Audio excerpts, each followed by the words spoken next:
Hello, we're back on track with Evermore, and we're finished. The song is finished. I finally got the drums to a stage where I'm happy with them. That's the biggest takeaway from the previous episode, where we were still kind of in the rhythm box. You know, I hadn't crunched everything down to where I wasn't figured out what the hell was going on. And I'm really happy with the drum sound that's come out at the end. I think it's the best I've done so far.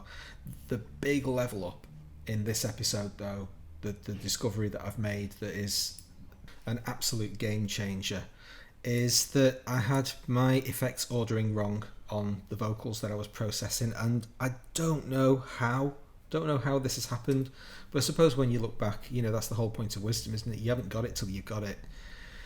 I was putting the de-esser at the end of the chain, which meant I was compressing everything and EQing everything and carrying forward all that hiss, you know, or sorry, not hiss, sibilance. And so by de-essing at the beginning, it just really transforms the sound and has been a real boost to the quality of the vocals. Then EQ, you know, get your sound fixed, and finally send it through the compressors. I'm becoming increasingly happy with these two compressors working in tandem. They're both quite gentle, 3-4 dB of compression, something like that, but feeding into each other just gives me a feeling that it's better than each compressor on its own. Anyway, let's have a listen to the song, and we'll talk about it once we're done.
Twisting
tail at the end there just to finish the song off. That's what that is.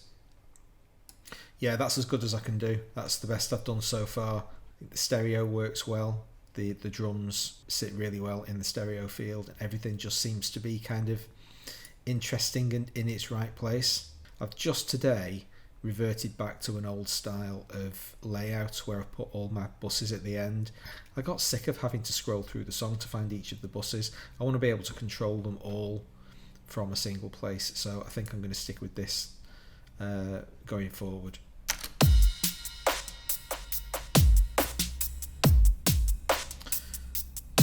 So it's a weird kind of hybrid sound of some kind of live sounds and some very obviously artificial sounds, like really artificial crashes, and I'm, absolutely fine with that. That's the effect I wanted.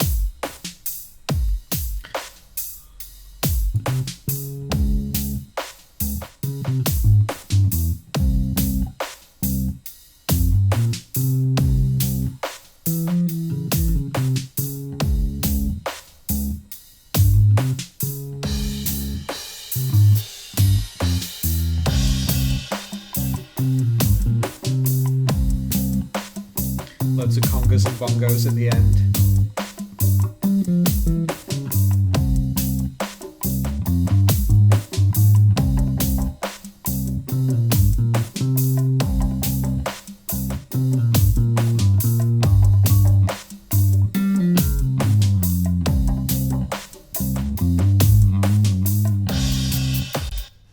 Oh yeah, I really like it. I'm proud of it. And yet, even just discovering like today, well, no, it wasn't today, but this week, that, oh my God, all of the songs that I've done up until this point, all the vocals have been misprocessed, basically.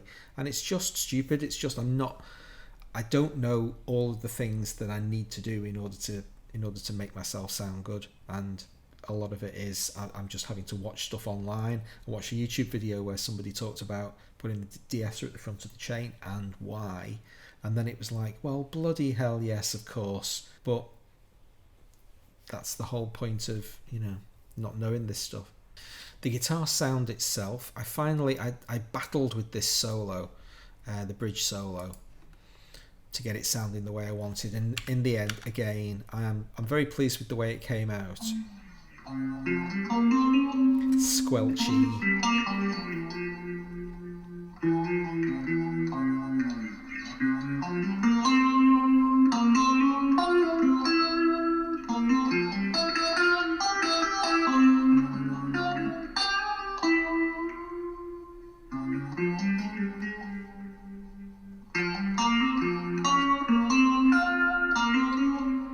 Is it perfect? Hell no. Is there a load of sound in it? Noise in it? Yes, there is. Yeah, this Jazz Amp 120 just turned out to be the beast of choice. If you take that away, then it sounds like utterly different.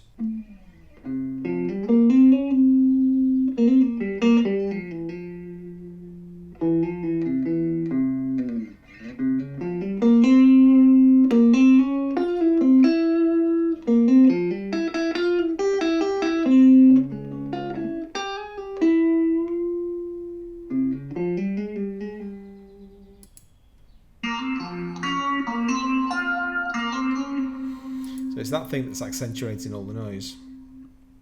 But I don't care. I think it sounds good in the song. Song number 5, complete. I'll get this one out soon. I want to feel like I'm improving in every song that I've released, and the 5 that I've put out so far, that's certainly the case. What the hell is going to be my next discovery? What's the latest thing that I'm going to learn that I'm just being a dumbass? And, when I figure out that I'm being a dumbass, I'll stop doing it. So that's that for this one. This is the song that I started earliest in the process for you. The first episode of Evermore was absolutely nothing like where we ended up. So I think it's, from the One Man and His Songs perspective, probably the most interesting of all the songs that I've worked on, because we've seen that progression and the evolution as new ideas have popped in, and you can kind of see how I work, which is almost chaotically, kind of just throw an idea down almost accidentally, and then come back a day later to figure out whether or not it's any good, and kind of slowly, ineptly build all these building blocks together and end up with a song that I'm really happy with. So anyway, there you are. Evermore done, in the book. Thanks very much for watching. I'll hopefully see you for the next one.